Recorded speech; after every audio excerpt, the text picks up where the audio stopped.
Can you, as the series goes on, to take advantage of your bench, knowing just like in each game how critical it's going to be for every minute your bench players play?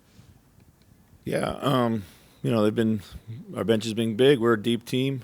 You know, the other day we were able, Kyle goes out. We were able to kind of really not miss too much of a beat. Nikhil and Nas in particular were outstanding. I think 30 points off the bench is huge. I mean, it's a big part of I think who we are. So I don't know if it's, if they don't, if our bench doesn't give us something, we'll struggle to be the best version of ourselves. I mean, I don't know how we maximize it any more than that. We're fortunate enough to have great size as a perimeter defender in Nikhil and another big in Nas. So we don't really have to like change our identity too much when our bench goes in. But yet we do gain a lot of flexibility, so that's kind of nice. Chris, are you going to have Kyle tonight? To be determined. So, and then with Booker, what is the big thing or the biggest challenge in guarding him and getting him out of rhythm? What makes it toughest to kind of get that to happen? He's such a explosive player. When I've watched him play, he can really get going. I think it's really important to like not let him have back-to-back momentum plays. And I think that's with any like scorer. You see with Anthony even like once he gets rolling, those guys, it's really hard to shut their water off. Just trying to get to him before he can get to the heart of your defense. He's so good in the open floor, really good in the open floor. Right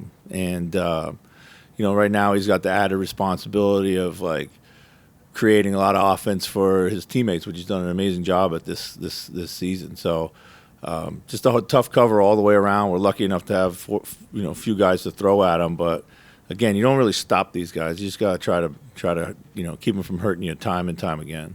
So. Chris, what do you want to do to get Mike Conley to do more Mike Conley things in this game? Not worried about Mike at all. I thought Mike had great looks, shots he normally makes. Even you knew it wasn't his night when he missed a little putback from 2 feet the other day. So, but Mike Conley did Mike Conley things. He kind of got the sneak drive layup right when we needed it most. Kind of put a cap on the game the other day. So, another Conley question. During the regular season, you said about 28 to 30 minutes is what you'd like to play him. In the playoffs, obviously, he might be more valuable. At the same time, it's more intense. You got Monte and some other people. Yeah. What do you want to pretty much give him ideally for minutes?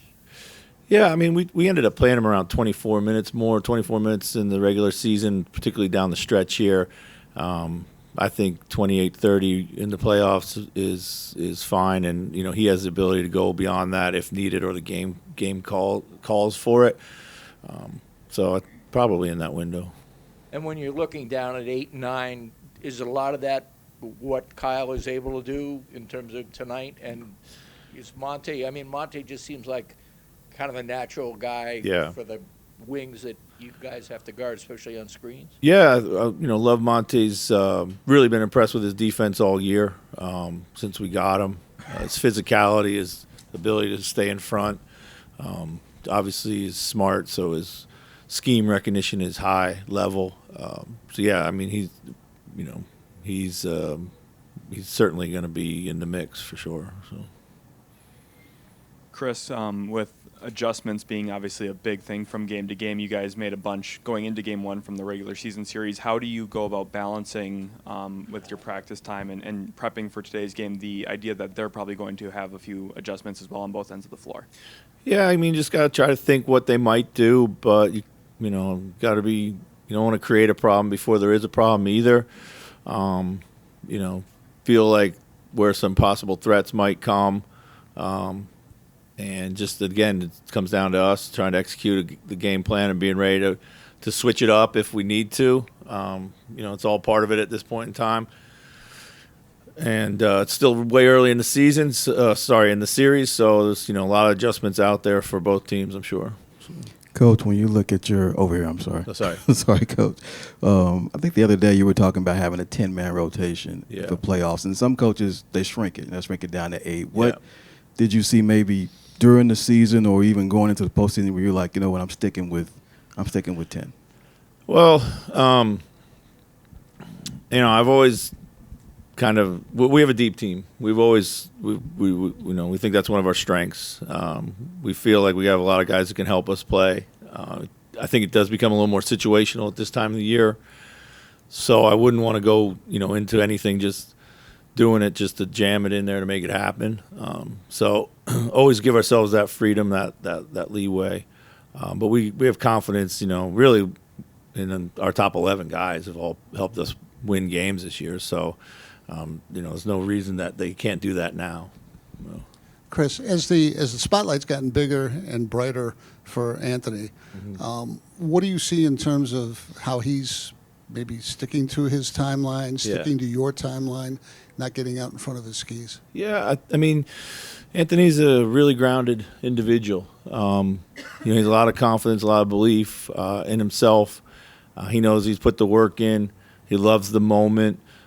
So when these things come and he's had success and he continues to enjoy success, I think he kind of expects it, but he doesn't really ever change as an individual. He hasn't changed. So one thing I've seen is a little bit more like leadership, a little more vocal leadership. I think, he now getting a feel for what that means to a team. And when you're, when you're the type of emerging star like he is, your words matter, and particularly when you go out and back them up. So it's been fun to watch that growth.